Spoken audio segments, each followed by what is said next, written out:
So this commenter wants to know about the impact of viewing spicy movies on people, related to the previous video about the viewing of violent movies. The answer, though, is a little bit more complex than the conversation about violent content for a few reasons. One, spicy content is a little bit more varied in terms of what we might define as such. And two, there are some relational components that aren't present in the conversation about violence.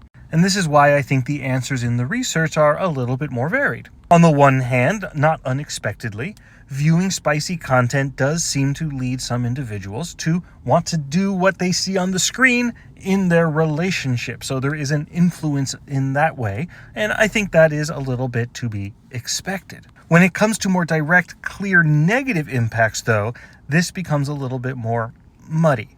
Because while we do see a correlation between increased relationship dissatisfaction and increased viewing of said spicy content, the direction of that relationship seems to potentially be that people who are dissatisfied in their relationship view more spicy content as a coping mechanism. In addition, a lot of the research focuses on individuals rather than dyads, couples. And when you do focus on a couple, what you see is that sometimes viewing spicy content can actually be a healing and helpful thing for their relationship in that way.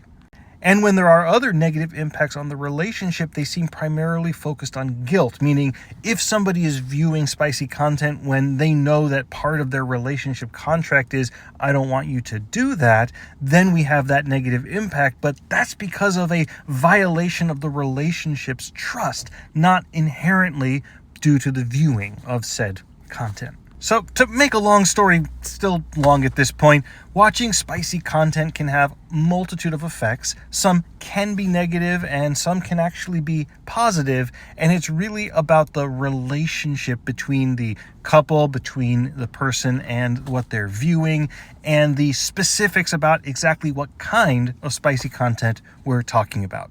But what do you all think about this? Let me know in the comments.